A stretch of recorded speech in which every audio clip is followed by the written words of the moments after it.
All right, another episode in the Whatever Happened to the Game live stream.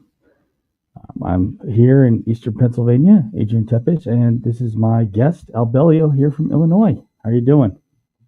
Doing good, buddy. How are you? All right, so start with a few little news items, and welcome to everyone in the audience who are in the live stream. So, starting off, previously there was a Trigun Watch Party live stream for episodes 3 and 4, and whatever happens to Starship Troopers, which was being discussed in light of them doing a Starship Troopers reboot at Sony Pictures with Neil Blomkamp. You can watch them. I'll have the links to these previous episodes in the description. So these are the last 2 weeks. And upcoming will be, we're going to talk about the upcoming video game films. It's going to be a long list to run through, but I'm only going to limit it to up through 2027 because obviously there's a video game movie hype stream and there's going to be an increasing number of them coming up in the coming years. Then the next one's an easy one, our old favorite Doom. Yeah. Should be pretty fun. So, one of the bad news is that Nintendo has talked about the possibility of bricking for people who violate online rules of the Nintendo Switch. This is a risk on various consoles. If you try and jailbreak them, you will get kicked off the online functions for the Xbox and PlayStation. So, but Nintendo has gotten a lot of people angry. I don't know.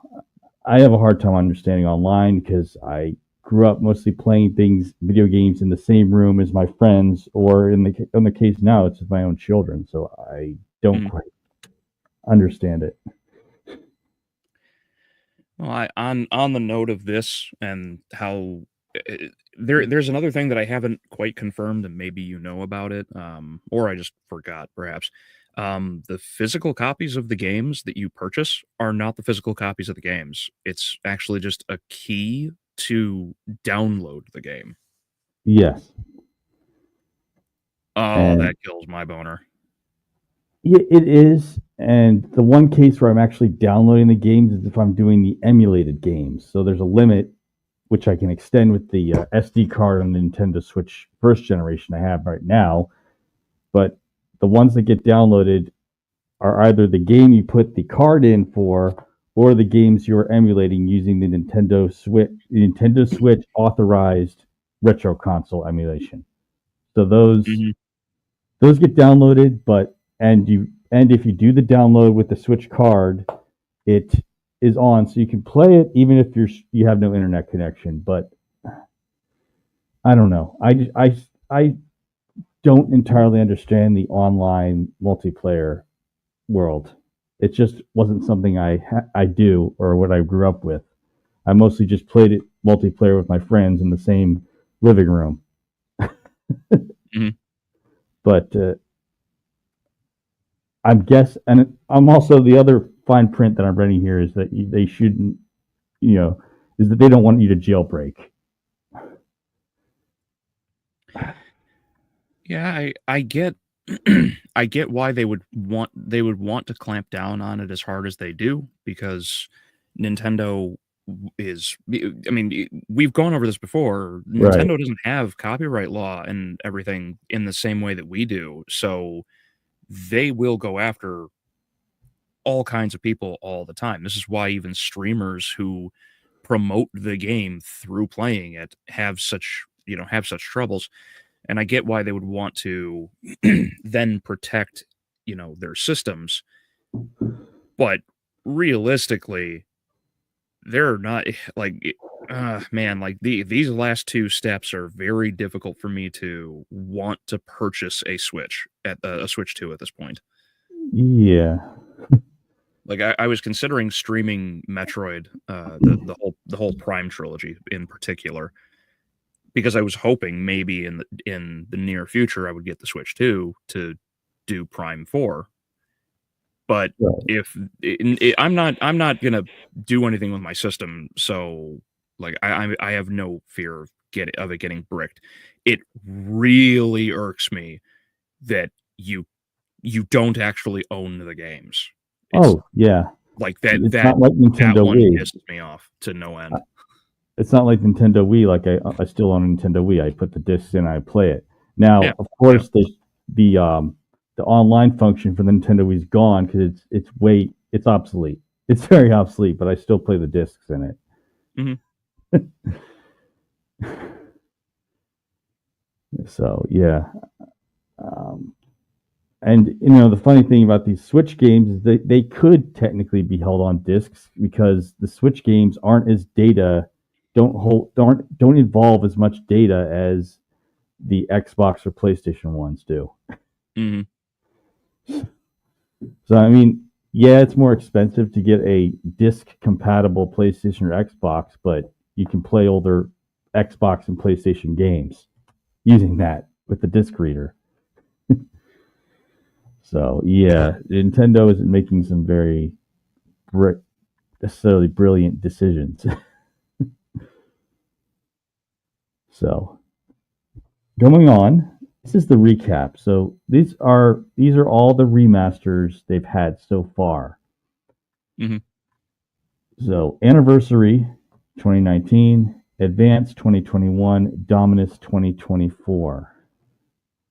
So games not yet remastered include Legends, Arcade, Castlevania 64, Legacy of Darkness, Lament of Innocence, Curse of Darkness, Judgment, Castlevania Chronicles. I'm a little surprised that isn't in any of them, but it was one of the ones that went to PS1. Adventure Rebirth, which is you could get on the Switch, but it's not for all systems. Yeah. So that's what we have so far. Most of them are the ones that were 3D, and again, it's probably similar at issue because they're on PlayStation systems.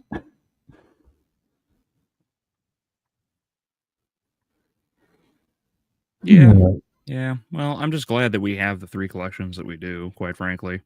Yeah, we can play them on PC now. Mm-hmm. Yeah, I'll take the wins where I can. Now, I'm thinking there could be the 3D eventually remastered because another Konami property, Metal Gear Solid, has been releasing a lot of remasters. And sadly, even though Metal Gear Solid is their more successful franchise, they're remaking them. Like, they're not really coming out with new Metal Gear at this point either. Yeah. They're remaking what existed already. So, I don't know.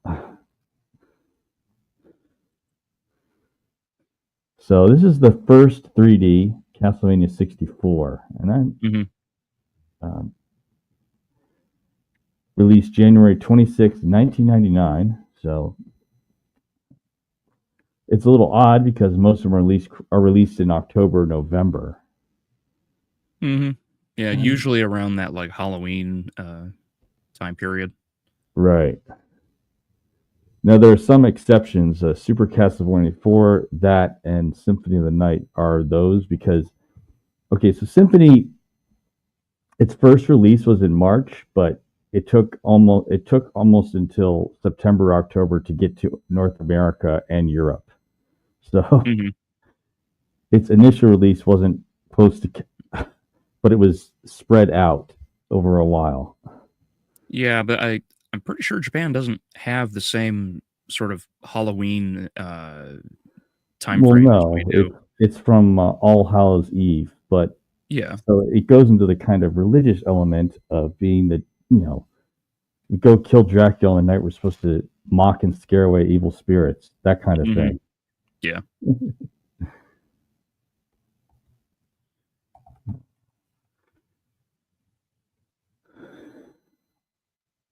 All right, I'm getting this set up, but we can take a look and comment on 64 in a minute. It's a real shame this game got rushed through as hard as it did because it really could have been something interesting. Yeah, there was a big rush because they were coming to later times on that generation, and the other thing is there were already some successes. You had Ocarina of Time in late 98. Mm-hmm.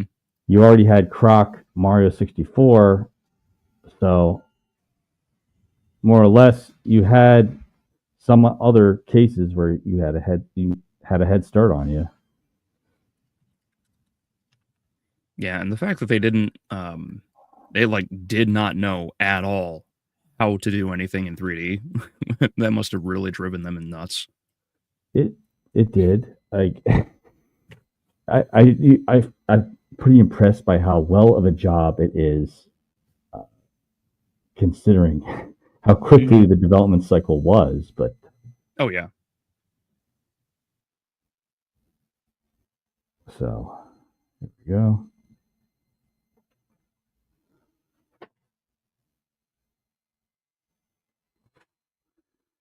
Konami Computer Entertainment Kobe. And thanks, Kawhi, by the way. But I do like the intro for this. It was starting with a variation on Divine Bloodlines from Rondo.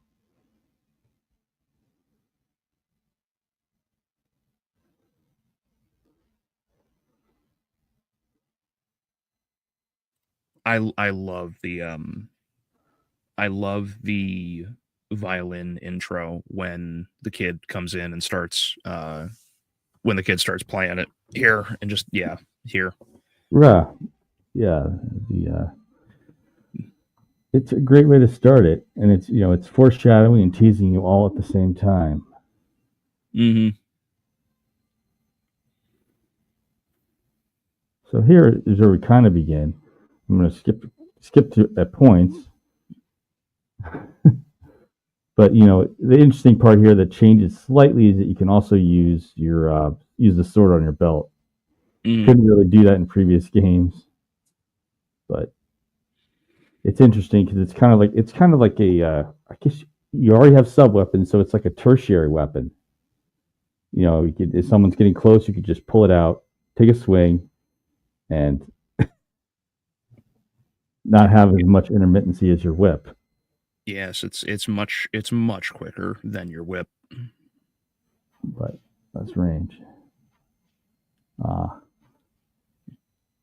and some of the interactive mechanics. I mean, brand new game, but similar to Ocarina of Time, to do things like hit the seal on the door. Yeah, I understand why people actually really hate the idea of the seal on the door, because there's no proper indication that you need to attack it. Yeah. So maybe in frustration, you'll just break it. Now, the game manual does tell you, look out for objects that you can break. Mm-hmm. Yeah, there's also an issue of that argument, because the fact of the matter is you should also, as a gamer, know to break things. like especially in the Castlevania franchise, the idea of breaking walls to open up paths, right. Symphony of the Night didn't right. Symphony of the Night didn't introduce that mechanic, But you had the fairy, and if you had the fairy tells you something looks strange. Sure, and that works out totally fine. But Rondo had alternate pathing, so anybody who's a fan of the franchise knew exactly what to do. There's breakable walls for pot roasts and everything else, chicken in the walls, yeah. So it's like Castlevania colors. 1 did this, way back in 86, and that's not including all the other gaming franchises that were Legend of Zelda, for instance. Yeah, exactly. Zelda, in order to beat the first one, you have to find 2 or 3 of the dungeons, which are all hidden inside of it's in a cave, yeah, of, trees in the middle of nowhere. Caves, yeah. Not to mention you're thrown in the first NES, or actually it's Famicom at first. I found out recently. You have to, you're pretty much blind in the first Zelda games without a manual. Oh yeah. Yeah, there's nothing. You go through the first cave and the dude's like, it's dangerous to go alone, take this. And then you're just like, well, I'm just gonna wander around and do things until I find until I Or find or if you anything die. that sounds like progress.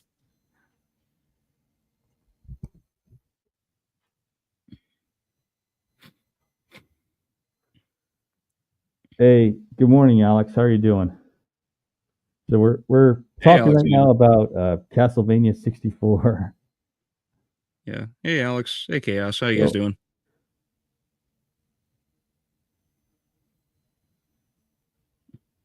oh, but the one thing I do enjoy is how this game takes the mechanical traps from side scrolling and puts them into a, a 3D environment. So I was going to Yeah, go to the yeah. tower climb right here just to show it. Mm-hmm. I don't know why I've always had difficulties with this pair of white dragons. I never really understood why I always did.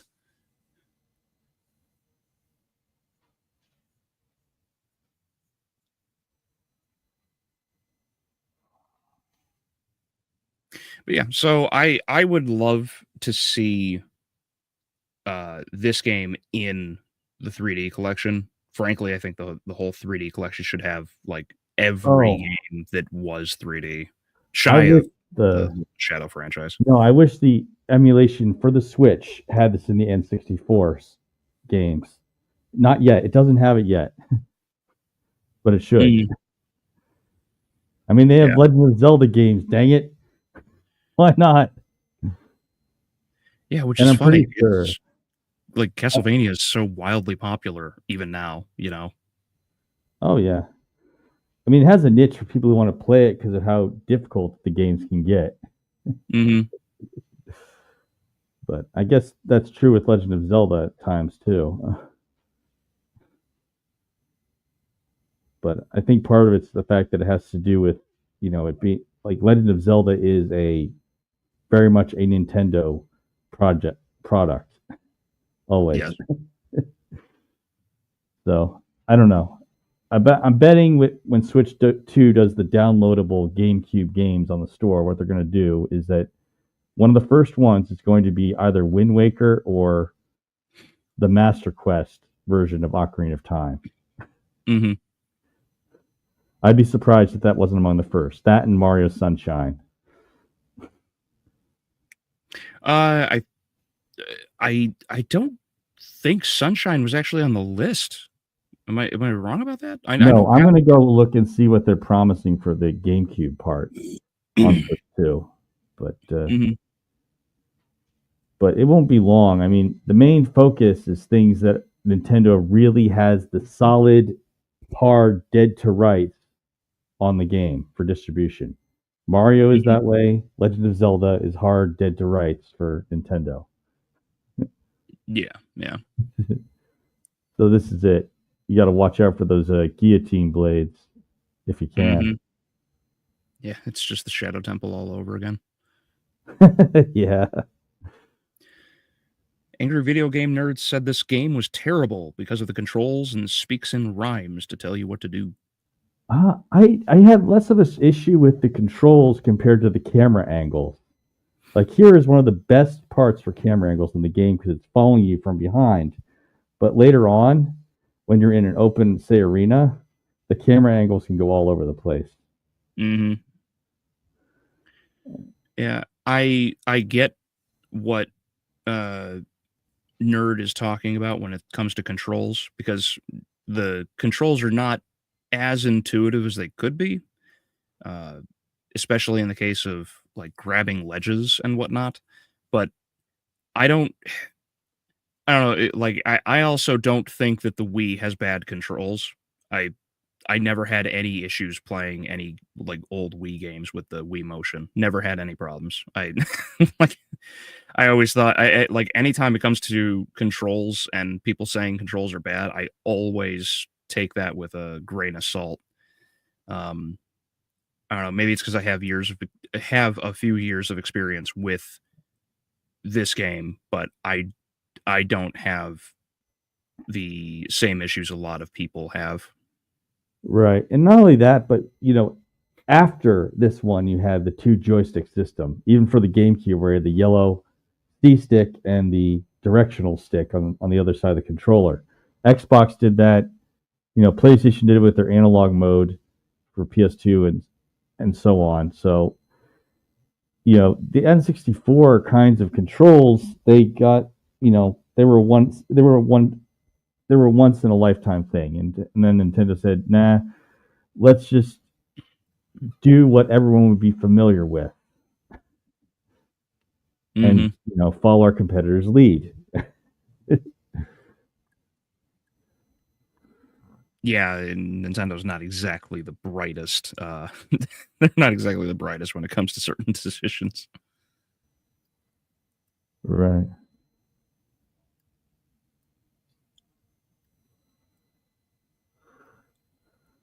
And this is when we meet the Count, quote unquote. Yeah, the cow.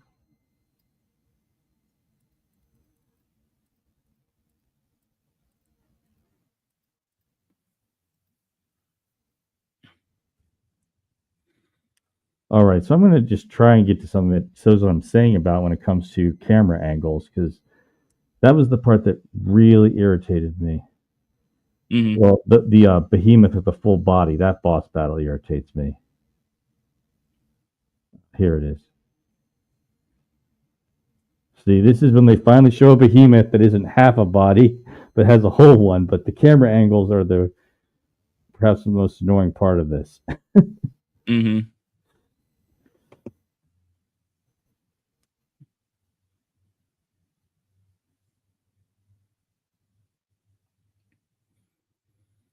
You hear that stomp? Come on. Do you look in front of you? Come on. Exactly. Yeah, and I know the 64 is like infamously rough for its camera angles. Yeah. But to be fair, I don't know if anyone has ever gotten a camera so correctly that no one has ever had qualms with it on some level. Right.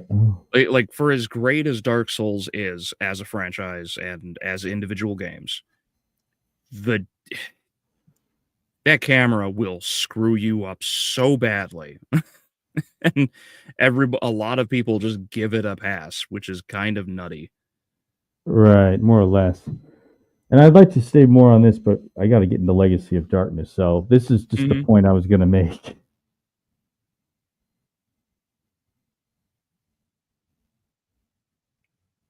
Nintendo and Sega were very innovative back then. Even now, most companies copy their tech, and Nintendo was actually the first company to do virtual reality.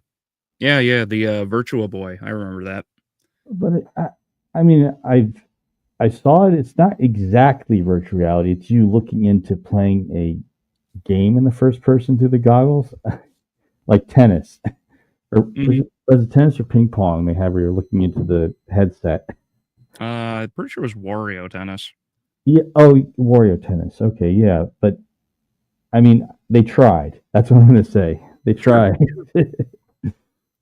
I kind of preferred, Twilight Princess because that's, using the stick in one hand and the nunchuck in the other for controlling your motion, and using swings of the stick to use your various weapons in the game or items. But I don't know. I prefer that to sticking my eyes into a headset. So, yeah. So this one, as you went into, yeah. I mean, Sega had an interesting way of doing things. They had the 32X add-on just to keep their old Sega Genesis going with the add-on. I don't entirely blame them. And the other thing is, a lot of people got annoyed by Sega game music compared to Nintendo music, which is a little grating on the Sega side. Yeah, the Sega Genesis. Yeah, the only thing that the Sega had over the Super Nintendo which was made in competition with the Sega, because the Sega came out in response to the NES. The only thing the Sega had better than the Super Nintendo was its memory. That's it. It has inferior color range. It has inferior sound chips, music, all of it. Like everything else about the Sega is actually inferior. The only reason it was as popular as it was because it could run certain games smoother because of memory. That's it. Right. I mean, it felt a little more normalized by the time you got to Saturn and Dreamcast, but by then they were suffering in the aftermath by that point. Yeah. I mean, a lot of the Sega games ended up being on Nintendo consoles, like such as GameCube, because of how short the Dreamcast lasted. Mm-hmm.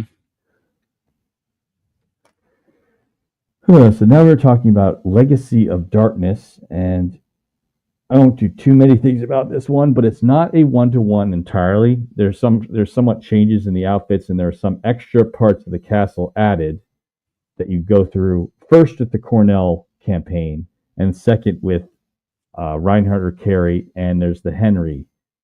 So there's 4 campaigns in it. Mm-hmm. So we're not going to go through all of it, but just a brief little bit, because we've seen most of what it mechanically had in the first because it's part. so similar, you know.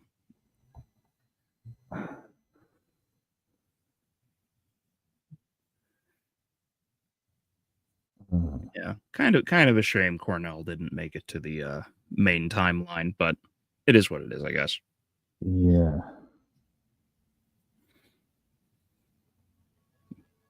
I'm setting it up.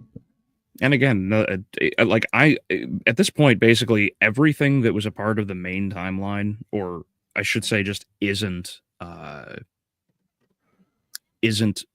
the Lords of Shadow timeline. Like everything 3D that isn't those should just be in one big collection.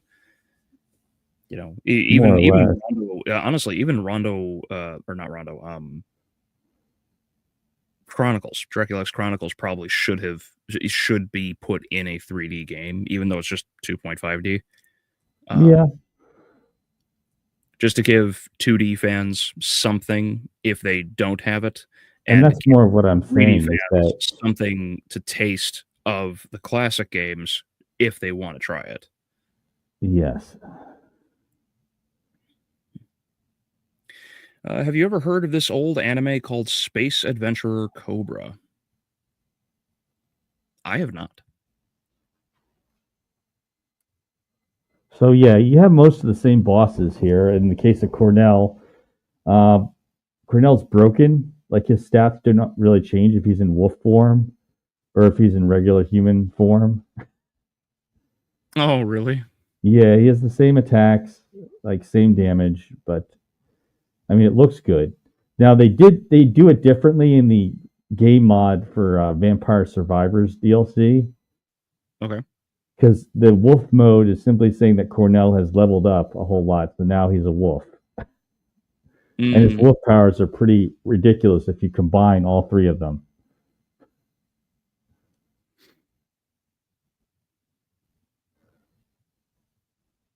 This is more or less Cornell in his wolf mode. And Castlevania Lament of Innocence was pretty good. Was. Everyone keeps saying that. It was a prequel for what it's worth.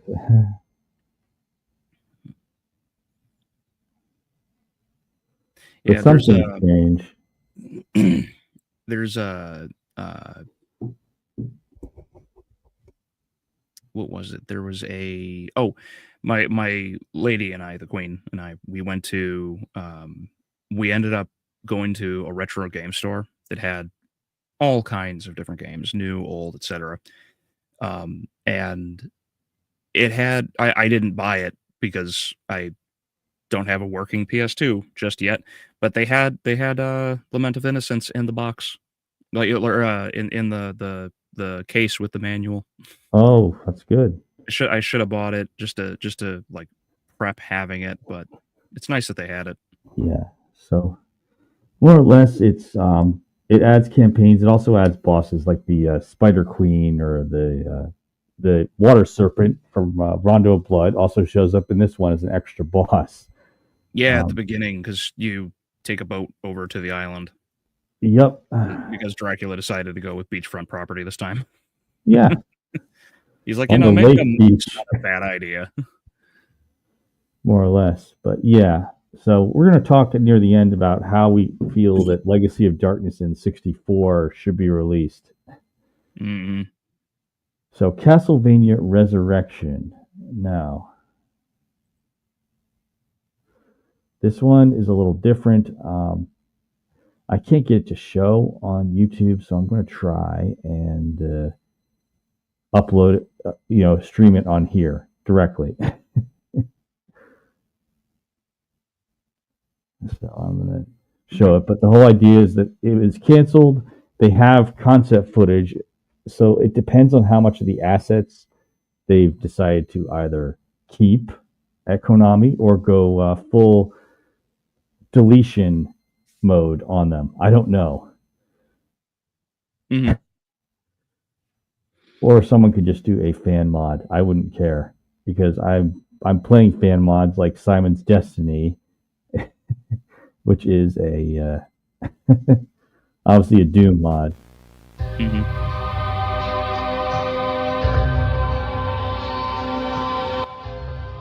So this is just quick previews, and you're playing as Sonya in this one. You can play as, you're supposed to play as either Sonya or Victor. Similar to the idea that you could play as either one or the other in Castlevania 64. Mm-hmm.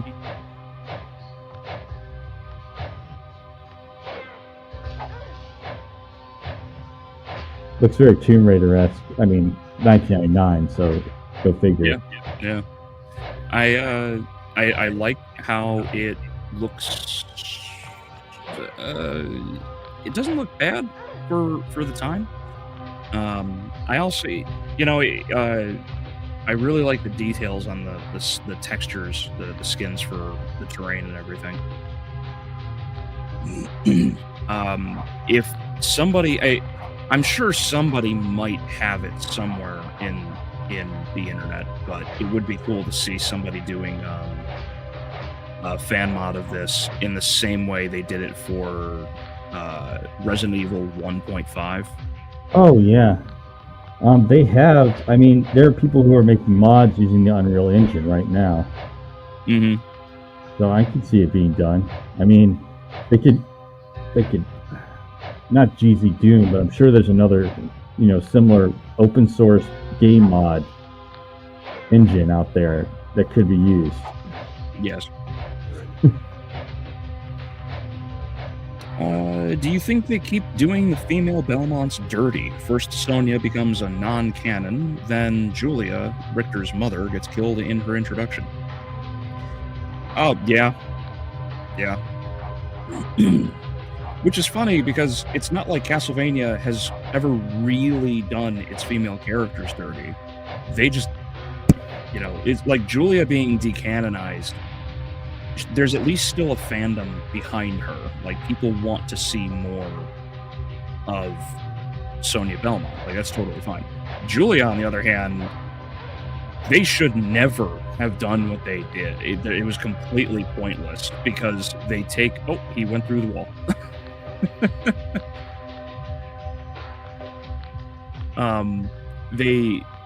What they ended up doing with Julia was infuriating because...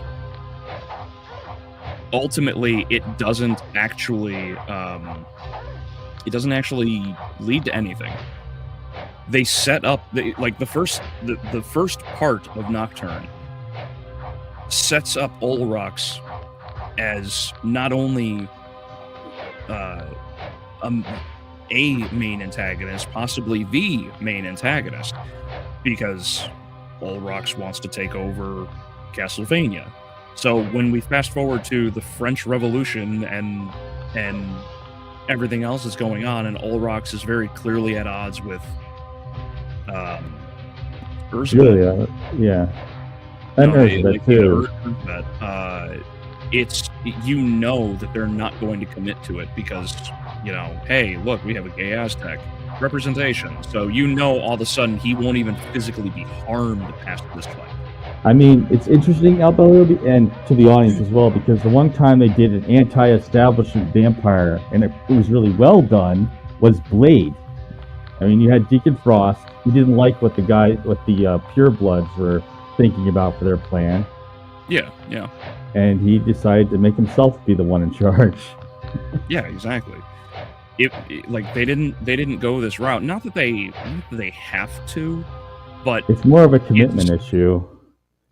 Yeah, exactly. Do they want to keep going with it in the plot? They gave us, they set everything up. This is most likely what will occur, and then they don't commit to it. So the issue is that Julia's death.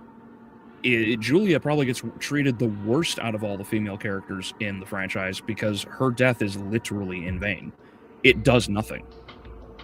They're not going to make a sequel to Nocturne. We're not getting a proper season 2, a part 3, as it were. We're not going to get that and see Olrox killed. It won't happen.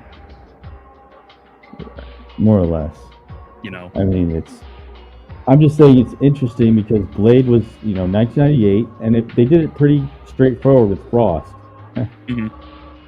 And Frost had his own. He had his own agenda, and they followed through with it in the same film. So, by all means, Blade. The first Blade movie is pretty good.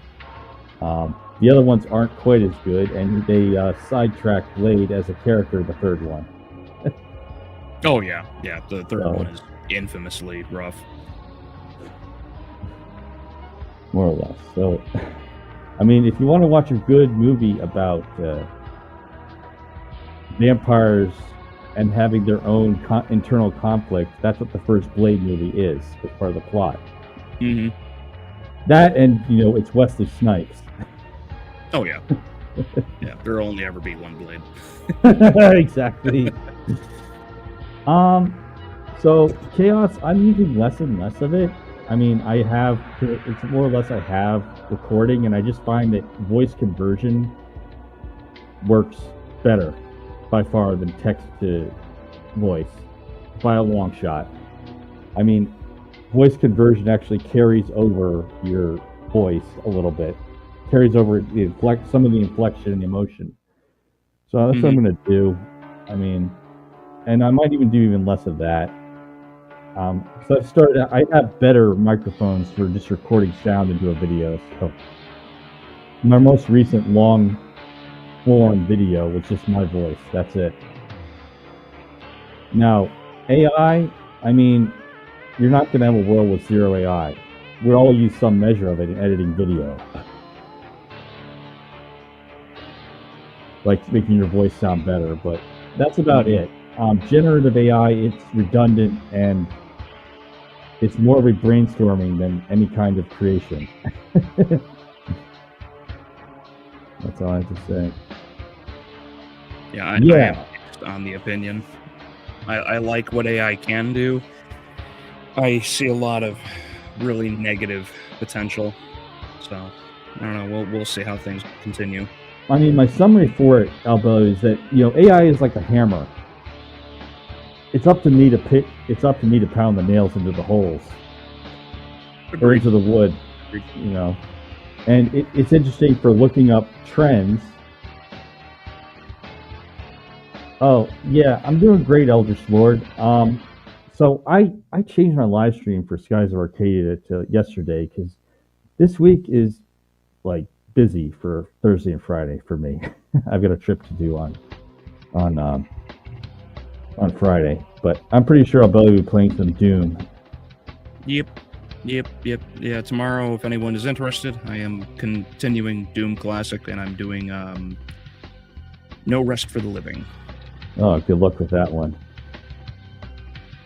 I just recently actually finished Doom 2, but I find it interesting in Resurrection how they do the whole Hydra chasing after you with the snake head. Mm-hmm. Yeah, this whole situation here looks terrible. This is that awful Crash Bandicoot. Hey, we're gonna put the camera in your face, and you have to just pray to God you don't land on one of the hands. Oh yeah, that was like the fun part of Crash Bandicoot. So dumb. I hate this. I mean, they weren't my favorite part of Crash Bandicoot, but I do like that series. Mm-hmm. Much more the just the regular going forward levels. Yeah. So that's it. And going back, so that's a good quality sample for what you can see for Resurrection, but it was something that was canceled. It wasn't finished all the way. It was supposed to be either Victor or Sonia time travel to meet up in the 16th century. So the century after Sonia, century, and the century before Victor. But Victor obviously ended up in Lords of Shadow. They took stuff from Legends and the other decanonized things and made their own version in Lords of Shadow, including Victor. So, yeah. But that's the technical demo. Aztecs are very strict with their rules and customs. Well, the big thing is they were worshiping the sun, and they were sacrificing people to keep the sun coming up near the winter solstice. All right? So... Yeah. But I don't think the rules for the sun are even consistent anymore in Netflix animation. No, God, no. Hey, look quickly. Let's run through the woods and have no problem, even though we're running through rays of sunshine, which should instantly turn us into, dust. It's just, or at least make you, or at least give you bad burns like Meyer Link in Vampire Hunter D. Yeah, something, anything. Yeah, dude, man, I every time I think, maybe I'll finish writing this around this time. It's no, I just keep adding things. Not that I always have time to work on the Nocturne Part 2 script, but man, every time I think about it, I was just like, oh yeah, I can add all of this detail and all of this detail, and this is a problem. I hate it. I hate everything about it. I know. I did mine, Tomato in the Mirror. I don't think it's the greatest thing I've done, but I just wanted to finally just put something out there that's long form. It's been a while since I did, and I did it. I'll do more of my voice, just my voice converted, because it just puts more of my inflection into it, and I like it that way for the Castlevania back short videos. But here I am. I'll just do another one for now. We're going into the Lament of Innocence. Yes.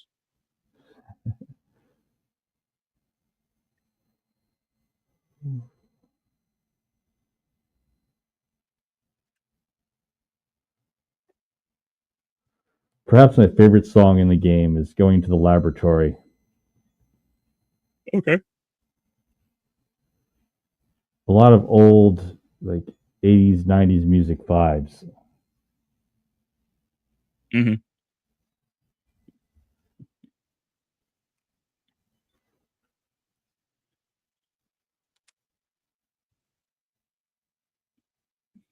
But yeah, so in this one, they do some of the mechanics that you get in side scrolling, but not quite.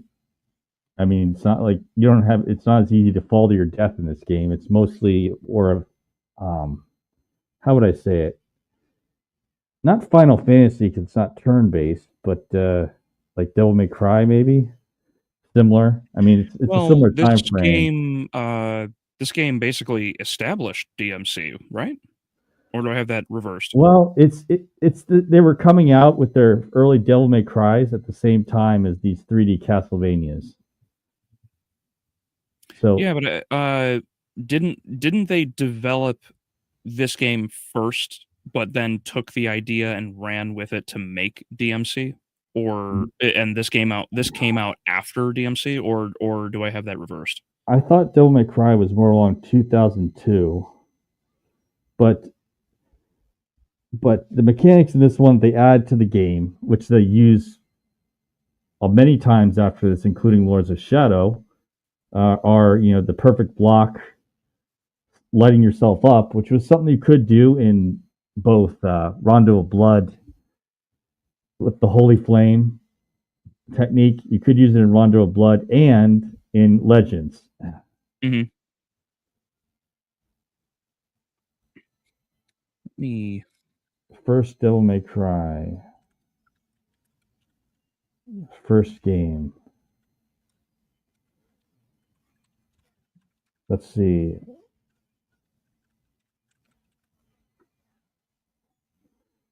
Okay. The first August 23rd, 2001 was the first Devil May Cry, but it was the PS2 generation. Yeah, I did get that wrong. But unlike most Castlevanias, it's less jumping up to avoid falling to your death or falling on spikes than 64 or Legacy of Darkness was. Mm-hmm. More of just fighting on the floor against other guys like it's, I don't know, like it's Marvel Ultimate Alliance or something. Mm-hmm.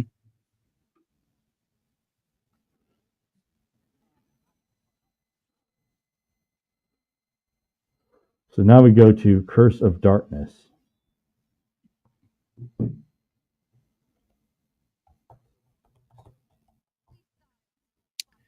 Yeah, they really butchered this one for that series. Well, the good news is they don't really spoil the plot because of how incredibly diverging and different it becomes from Curse of Darkness. Sure, but it's still such a heavy departure because they had no intention of being accurate at all.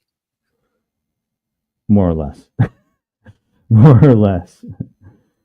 But that's why I more or less say, look, like Curse of Darkness can still be interesting because you have the item crafting and summoning abilities, but it's don't bother with thinking you know what's everything that's coming because it's nothing like Netflix. It's so different. Mm-hmm. In fact, I'd argue that's a good voice for Hector with Crispin Freeman.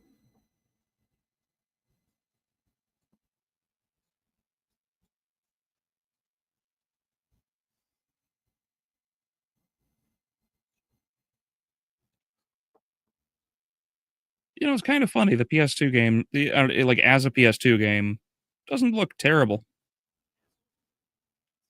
No, this is actually later. This is Halloween 2005. Mm-hmm. So it was not right early in the PS2 time as Lament of Innocence was, but almost 2 years later.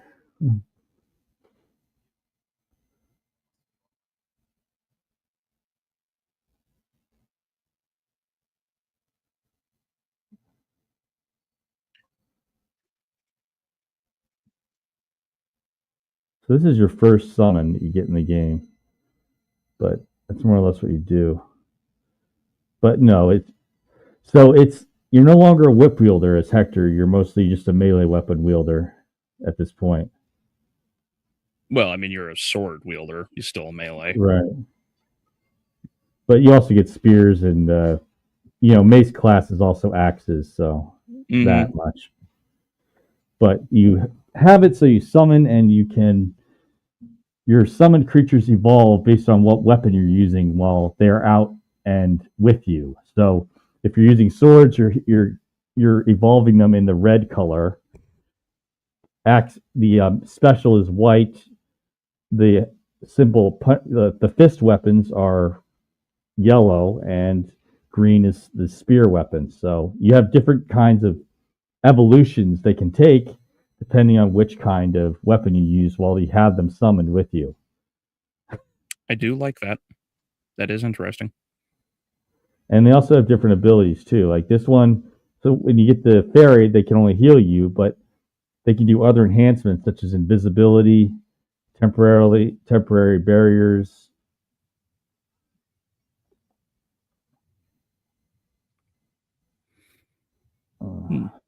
I do like how that that evolution does work. I can't say I'm necessarily in favor of a Persona style summoning, but I don't know. Maybe if there was like a continuation of the series to refine it, like maybe not give it to Hector necessarily, but another character who could summon, for example, and like make that their gimmick, sort of like how Shinoa has all of the symbols. Yeah, definitely. Or Glyph. That's right. glyph. Thank you. Man. That's glyphs, right? I mean, you could do something that runs on like glyphs. You just have to think about how you'd run it in 3 dimensions. The first true inspiration for Devil May Cry was Rising Dan Samurai Gunman, which was released in '97 for the PS1. Interesting. Never heard of it. Yeah, it's similar to how Bushido Blade is hardly ever known, but it's the most realistic sword fighting game because one hit kills you in that one.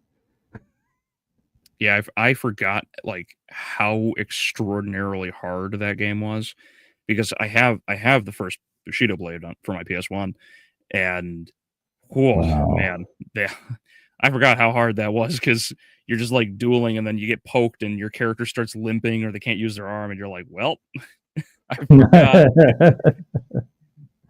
It's just like trying to do stealth in the original Tenchu. Like, good luck. You get caught, it's over. Well, it's a grown-up Assassin's Creed. Mm-hmm. You better sneak or else you're gone. They did Hector dirty. Oh yeah, yeah. They turned him into a complete and utter wimp. So, what is next? Oops. Castlevania Arcade. So it's a rail shooter. It's not truly 3D. It's where you're looking at the screen and attacking what you see in front of you. If you see the stick. That's a control stick they used for it. Kind of like similar to the Wii, but it's on a cord from the console. So not quite as good as the wireless for the Wii. But that was another one that was in the time frame. And then there's Judgment. I don't want to talk about Judgment, but it's there. Judgment should absolutely be a part of that collection. Yeah. I mean, it's not like, they did do Kid Dracula in one of them already, or Haunted Castle. So I mentioned that because Haunted Castle was originally an arcade game. How would a 3-master work? So, Castlevania and Legacy of Darkness. How do you handle that? Do you do them release them separately, or put them together into a special edition? I don't see, because of how small 64 games are, I don't see a reason why you couldn't have them as just 2 separate games to give the original experience.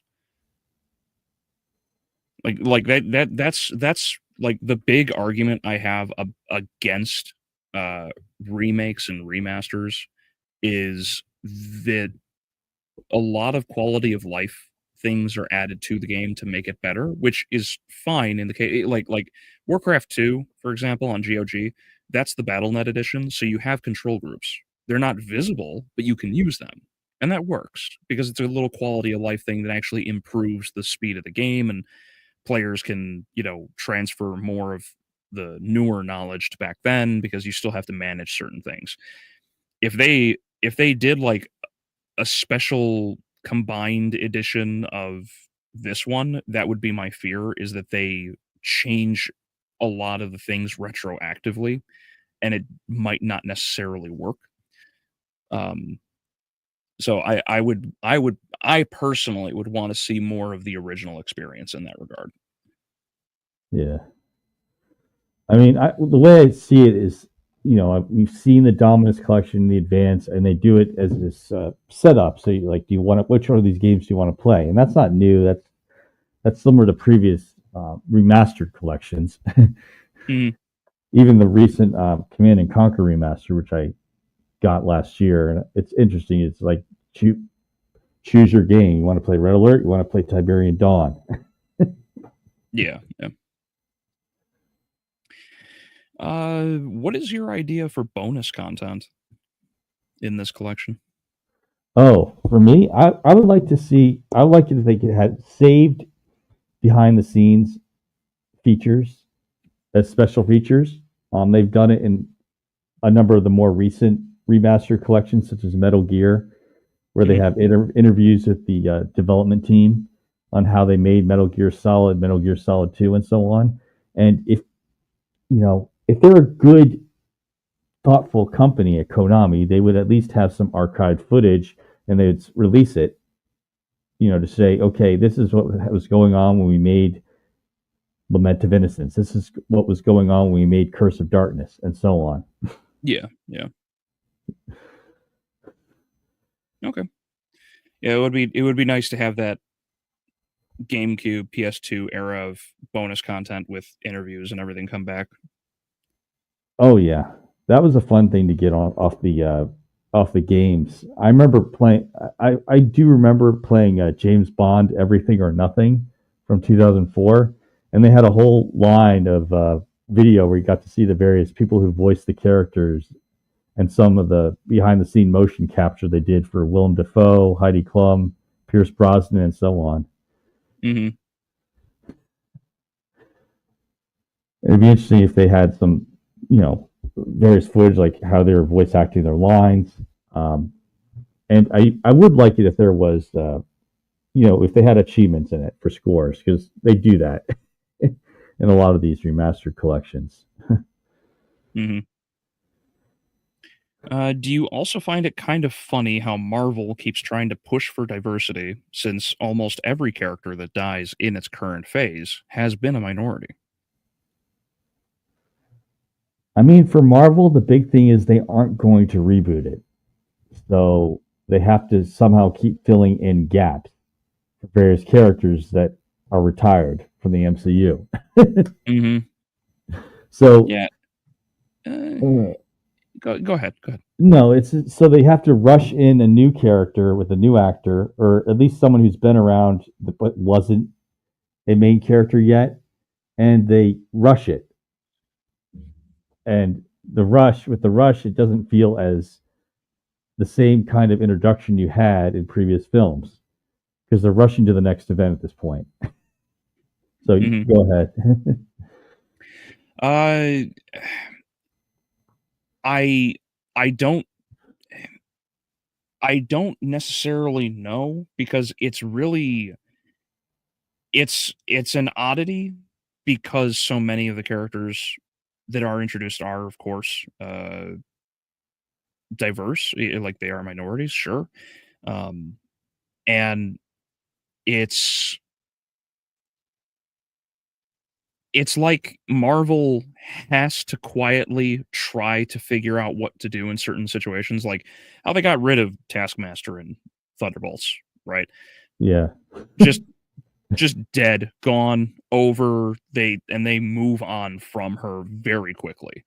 And so, and not only that, but some of these characters in Thunderbolts were introduced either in, I guess, Red Guardian and Yelena were from the Black Widow movie, which I didn't see it, so I didn't get who they were. And they introduced Walker from the streaming series Falcon and the Winter Soldier, so I needed a little recap on who he was and so on. Mm-hmm. And I think Ghost was from the Ant-Man movies, right? Either Ant-Man 2 or 3. Yeah, Ghost is in 2. Okay. So it didn't feel as straightforward as an introduction to these characters, because I was wondering half the time, because I don't watch every Marvel material out there. So I was wondering half the time, who are these characters? Where do they come from? Oh, they came from streaming. Oh, well, I didn't watch much of the streaming. So what? Mm-hmm. Yeah, it's just going to make people really confused, because they either hadn't returned for a long time, like Ghost, were basically completely neglected, like Taskmaster, or are exclusively in other forms of information, in other forms of media, like U.S. Agent. It's like, how could you watch Thunderbolts as a casual fan and not be confused by things? It's like, who's this US agent? Where did he come from? Yeah. Honestly, even Taskmaster, because they changed her costume. So it's like, who? Have I heard of not yet? Have you heard of Record of Ragnarok? I'm actually curious about that. It's an anime on. It's available on Netflix. I'm sure you could find it elsewhere, but it's basically it's gods and heroes of mythology fighting humans of mythology. So, like Leonidas and Mitsurugi and other just famous individuals from humans from throughout history, heroes, even killers, honestly, because like there's Jack the Ripper, for example. It's like all of them, heroes or villains, they're all famous individuals or infamous, and they fight against gods and other mythological beings in this weird tournament. I don't know much more beyond that because I haven't seen it. I'm curious enough. I'll see if it's on Netflix when I do a subscription on. Thanks, Alex. So, okay. So not all these games are 3D, but so we'll go over each of these. Should Requiem, because Requiem was a PlayStation deal, but it's a remake for both Rondo of Blood and Symphony of the Night. Or you have Dracula X Chronicles with the Symphony of the Night and Rondo of Blood on PSP. Should PlayStation games go into the collection? Or should games like maybe try to get Adventure Rebirth into it? I don't know. Because once you have it in the Remastered collection, it's a multi-system release.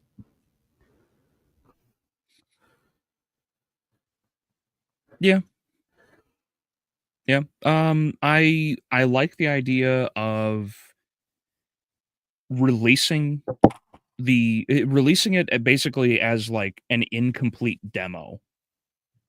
That way people can get a hold of the game and actually maybe extract the files and like I said, make a Resident Evil 1.5 version of Resurrection. I think that would be neat. It would be. I mean, it depends what Konami's willing to do. Or as I said before, they're stuck in remakes. Even for Silent Hill and Metal Gear Solid, for heaven's sake. Come on. Right.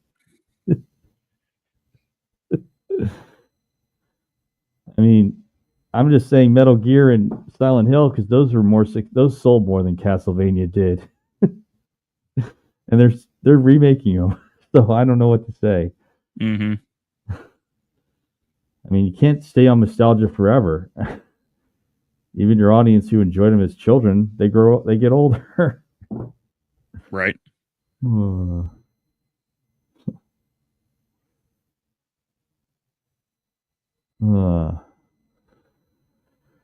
or less.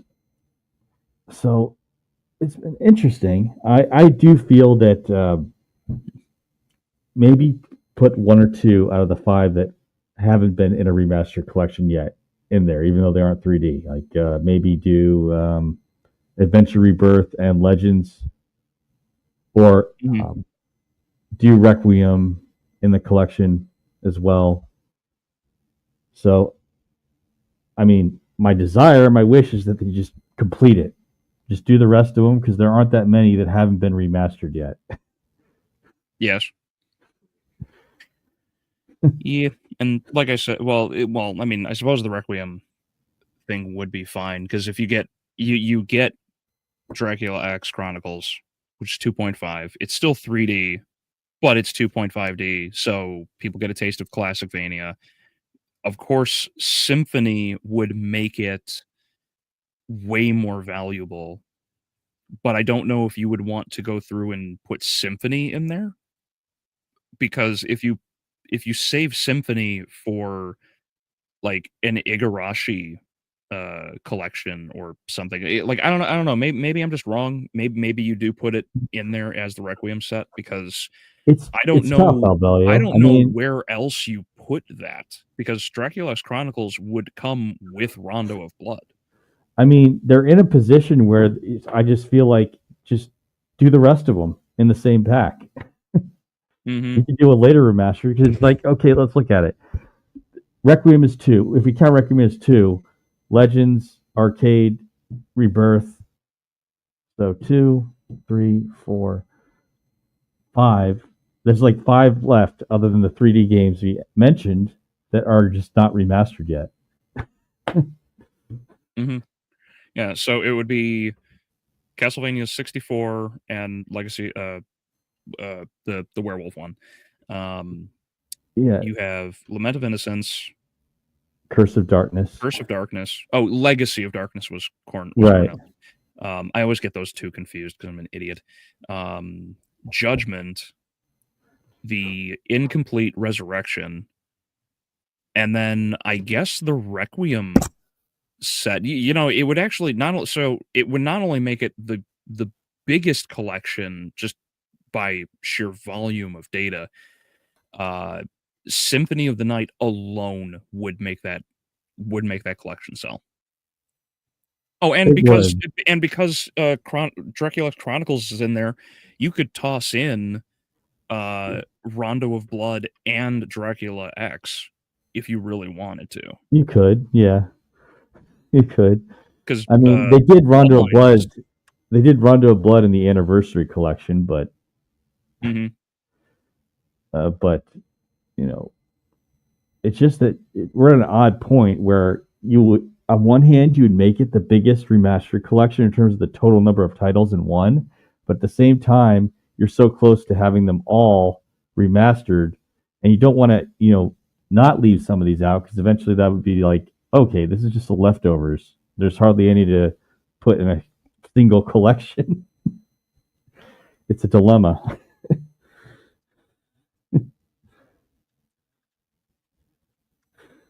Yeah, I don't know, like, because the only other thing I could think of would be to put Dracula X, Rondo of Blood, Dracula X Chronicles, and Symphony of the Night, and actually those 4 games would probably go in their own collection. Where's Bloodlines, by the way? Is Bloodlines in a collection, or is it standalone? The Anniversary collection has the most individual titles of any remastered collection. It has Bloodlines. It has Rondo of Blood, just the original Rondo of Blood with the old graphics. Okay. Then never mind. I think Dracula X Chronicles, the Requiem set would probably best fit this one then. Yeah. That's tough. It's weird how they broke it all down. Like I don't know. I feel like they could have done it so much better. Yeah, they could have done it more evenly. But right now, most of them that aren't remastered are the 3D ones. And it's a rights issue with PlayStation, but I mean Konami. It's Konami, and they're not exactly wise. They're not exactly making new content. Yeah. Even in their higher selling series such as Metal Gear and Silent Hill. Yes. So, yeah, I mean, I'd be glad if it finally happens, which I'm pretty much willing to say they will do it for the money to just sell us all the games we used to know for nostalgia points. That's their pattern so far. It's just, it's how, because they've done it so unevenly in terms of the titles with each remastered collection that it's either I want it to be the rest of them in one pack, or you'll be left with like 2 or 3 that aren't remastered. So those ones look like the rejects.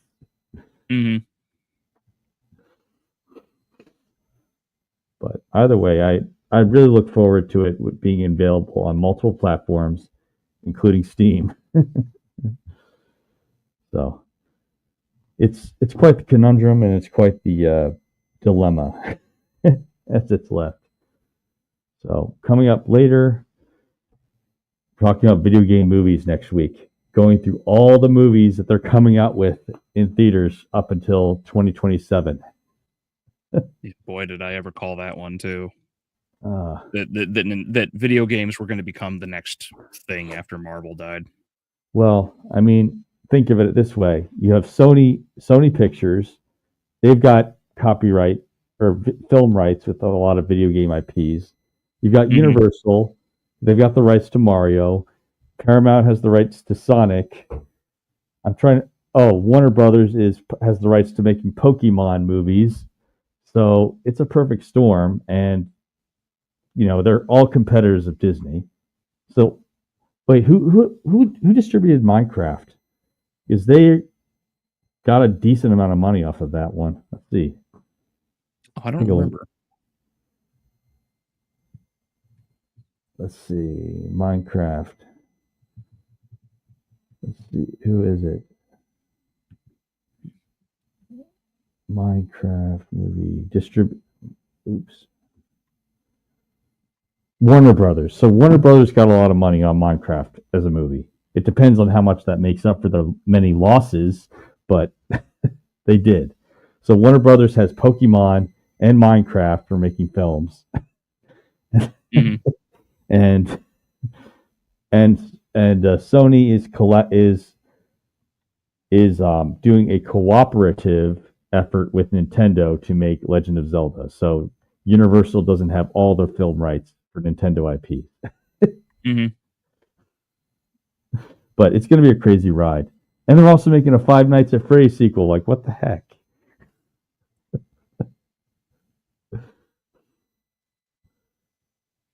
But yeah, and we'll also talk about Classic Doom after that at some point. But everyone, hope you have a wonderful day. Be signing off, and